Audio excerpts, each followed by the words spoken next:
Fala aí pessoal, sejam bem-vindos a mais um vídeo. Eu sou Oswaldo Santana, esse é o canal Investindo em FIIs, um canal dedicado aos fundos imobiliários. E nesse vídeo eu vou explicar para vocês um pouco sobre o Dividend Yield e por que você não pode só olhar para esse indicador e tomar a sua decisão de investimento. Quando a gente está fazendo uma análise, de um ativo para compor nossa carteira, a gente precisa olhar outros indicadores além do Dividend Yield.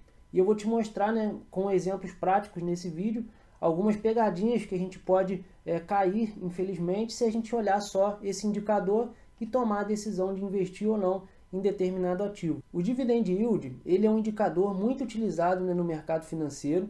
Ele mostra ali o rendimento de um determinado ativo. Isso vale para fundos imobiliários, para ações também. Isso é utilizado para ver o quanto que um determinado ativo pagou de rendimentos em um determinado período.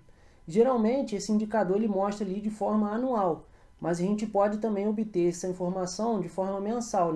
Nos casos dos fundos imobiliários, como a maioria ali paga os seus rendimentos mensalmente, a gente pode calcular esse dividend yield de forma mensal para a gente ver ali o quanto que a gente está ganhando por mês. E o cálculo é bem simples. Você vai pegar o rendimento que o fundo distribuiu e vai dividir esse valor pelo preço da cota do fundo imobiliário. Então, se a gente pegar algum exemplo de um fundo que esteja sendo cotado, por exemplo, no preço base, que é a data que o fundo anuncia os seus dividendos. Vamos supor que esse preço seja R$100. Se ele vai pagar R$1 por cada cota, o dividend yield dele ali mensal vai ser de 1%, porque você vai pegar R$1 de dividendo, de rendimento do fundo, e vai dividir pelo valor da cota, do preço, que é R$100. E aí você vai multiplicar por 100, para obter esse valor em forma de percentual, e como resultado você vai saber ali o percentual que esse fundo vai estar distribuindo por mês. Então esse é um indicador muito importante na nossa avaliação para saber o quanto de retorno que o determinado ativo está rendendo ali e está gerando de retorno para a nossa carteira, que é isso que importa nos fundos imobiliários. A gente focar ali numa carteira, montar uma estratégia que a gente vai receber a renda todo mês ali. Isso que é uma das principais estratégias nos fundos imobiliários. E aí eu trouxe aqui dois exemplos práticos para te mostrar o porquê que a gente não pode olhar para esse indicador de forma isolada. Porquê que a gente deve buscar outros indicadores antes de tomar a decisão de investir ou não. Porque o dividend yield, como eu expliquei, ele vai apenas pegar ali o rendimento que o determinado fundo pagou e vai dividir pelo preço da cota. Isso não diz muito acerca ali da qualidade do fundo, digamos assim, da gestão do fundo. Ele apenas vai trazer ali informação de quanto que ele está pagando. Mas uma das lições que a gente precisa colocar em prática na nossa vida no mercado financeiro é avaliar a origem dessa receita. Essa é até uma grande lição que o Warren Buffett, um dos maiores investidores aí do mundo, ele traz para os investidores, que é avaliar não só o rendimento, mas o que é mais importante é a origem da receita. Ele fala, basicamente nas empresas que ele investe, mas para ele é muito mais importante a origem da receita, como que a empresa ali que ele investe faz o dinheiro, do que propriamente dito o dividendo que ela vai distribuir.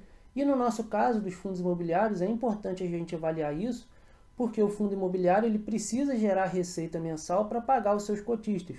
Porque se um fundo ele não gera ali a receita, ele não vai conseguir pagar ali a maior parte dos lucros para os seus cotistas, e aí nós, como cotista daquele fundo, a gente vai ficar sem receber os rendimentos. Então é muito importante não só olhar o valor que ele está distribuindo, mas também analisar a origem desse rendimento, como que o fundo está gerando essa receita, se essa receita vai ser consistente ao longo do tempo. Isso é muito importante, porque o fundo ele pode, como eu vou mostrar um exemplo para vocês ali, pagar um rendimento esporádico, pagar ali um resultado excedente, que vai um pouco mascarar, digamos assim, o resultado daquele fundo, e vai fazer com que a gente atraia os nossos olhares apenas porque ele está pagando um bom rendimento. Mas a gente precisa tomar muito cuidado com essa questão para a gente não cair numa cilada e se arrepender depois. Então eu trouxe aqui dois exemplos para mostrar para vocês de um fundo que está passando por uma situação um pouco complicada e um outro fundo que é um excelente ativo, mas que teve ali um resultado excedente, que se a gente for apenas olhar para aquilo de forma isolada,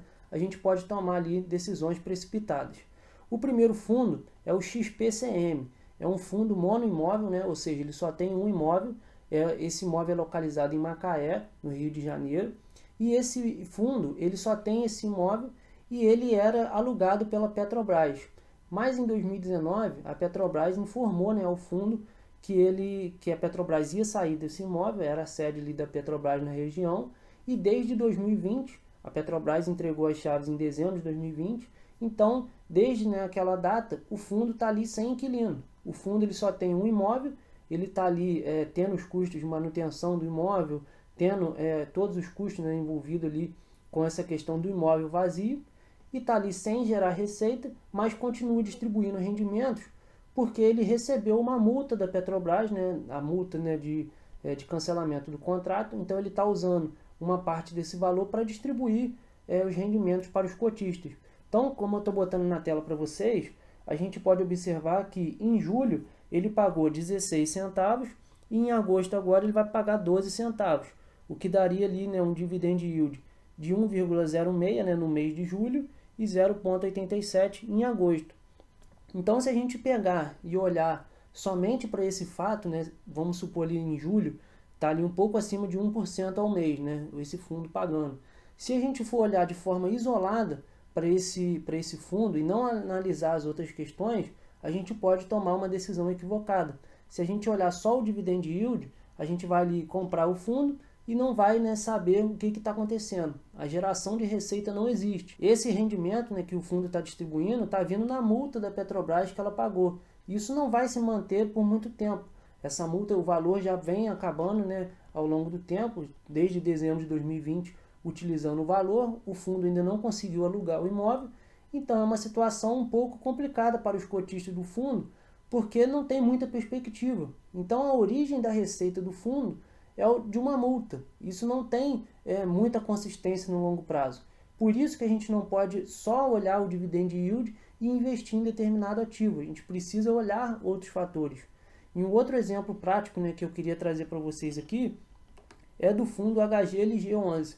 Esse fundo é um excelente ativo, né? Claro que não é nenhuma recomendação, mas é sim um excelente ativo, uma gestora muito eficiente, né? Tem 19 imóveis, galpões logísticos ali espalhados pelo Brasil, em algumas principais regiões. É um fundo consistente, com um patrimônio alto, né? Vem pagando bons rendimentos ao longo do tempo, e os imóveis, né, são de qualidade, alugados para grandes empresas. Então ele tem ali uma consistência de resultado, e essa geração de receita é muito consistente. Então isso traz uma segurança para o investidor na hora de investir no fundo. Mas um fato curioso que eu queria mostrar para vocês, botando aí na tela para vocês verem, é o seguinte: em julho esse fundo ele pagou R$ 3,30 de rendimento, o que daria ali aproximadamente 2%, né, de dividendo no mês. Se a gente for olhar esse resultado apenas, né, pelo valor, a gente vai ver que é algo grandioso, né? É 2% ao mês que a gente está ganhando ali do nosso dinheiro. Mas se a gente for olhar, né, já em agosto, agora que o fundo vai pagar dia 12, ele voltou ali para casa de 1,10, que aí daria ali menos de 1% ao mês. E o que aconteceu? Será que o fundo é ruim? Será que o fundo perdeu os fundamentos? Na verdade, nada disso aconteceu. Esse R$ 1,10 aqui que o fundo vai distribuir em agosto é o normal do fundo, né? Ele até aumentou esses dividendos. O que acontece com esses 3,30 que ele distribuiu o mês passado é um resultado excedente do fundo que estava acumulado ali no caixa. O fundo ele é obrigado a distribuir esse resultado por semestre. Então o fundo ele pode, né, distribuir menos do que 95% no mês. Então, por exemplo, ali, de janeiro a junho, ele veio ali distribuindo, por exemplo, 90%. Esses 5%, né, que ficou em cada mês, ele precisa distribuir ao final do semestre, porque ele é obrigado por lei. Então, por isso que teve esse dividendo, né, esse rendimento alto no mês de julho. O fundo fez ali algumas operações, gerou um resultado excedente, e ele, como é obrigado a distribuir, deu esse alto rendimento aí no mês de julho.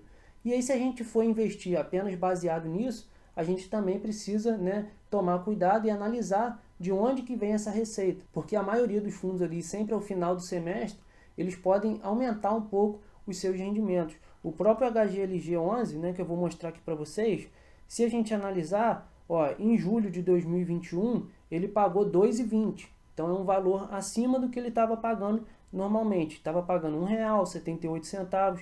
Em janeiro de 2021, ele pagou R$ 2,63. Então sempre em janeiro e julho, o fundo ele paga um pouco a mais justamente por conta desse resultado excedente. Se a gente pegar em 2022, o fundo em janeiro de 2022 pagou 1,75 e no mês passado, em julho, pagou esse 3,30, né, que foi um resultado excelente do fundo. Então são duas situações práticas que eu mostrei aqui para vocês, o como que a gente deve analisar um fundo, né? Principalmente os fundos de tijolo, a gente deve olhar ali, né, como que a gestão está trabalhando, a localização dos imóveis, se esses imóveis estão alugados ou se estão vazios, né? Ter uma atenção com a vacância do fundo também é muito importante. Em caso de fundo de papel, a gente analisar o emissor da dívida, né? Se tem qualidade, né, de crédito esses emissores. São coisas importantes que a gente precisa analisar nos fundos imobiliários e não ficar preso apenas em um indicador. Não existe, né, nenhum indicador que vai mostrar e que vai unir todas as informações do fundo. Se você pegar, por exemplo, PVP, você não pode olhar de forma isolada. Se você pegar o dividend yield, não pode pegar de forma isolada. Liquidez, número de cotistas, não importa qual indicador que você vai escolher, você nunca pode olhar para ele de forma isolada. Você precisa ampliar um pouco a sua visão e fazer uma análise mais minuciosa de todas as informações. E caso, né, a maioria, né, a boa parte desses indicadores dessa análise for positiva, você pode tomar uma decisão mais segura para o seu dinheiro, né, para investir nesses fundos imobiliários de qualidade e montar a sua carteira. Beleza, pessoal? Caso tenha ficado alguma dúvida sobre os fundos de tijolo, você pode assistir um outro vídeo que eu gravei recentemente explicando, né, o funcionamento dos fundos de tijolo. Vou deixar aqui para vocês assistirem depois. E caso, né, vocês tenham gostado desse conteúdo, não se esqueçam de deixar o seu like, né, se inscrever no nosso canal, é muito importante para o nosso crescimento. Beleza, pessoal? Muito obrigado por terem assistido esse vídeo e um grande abraço. Até a próxima!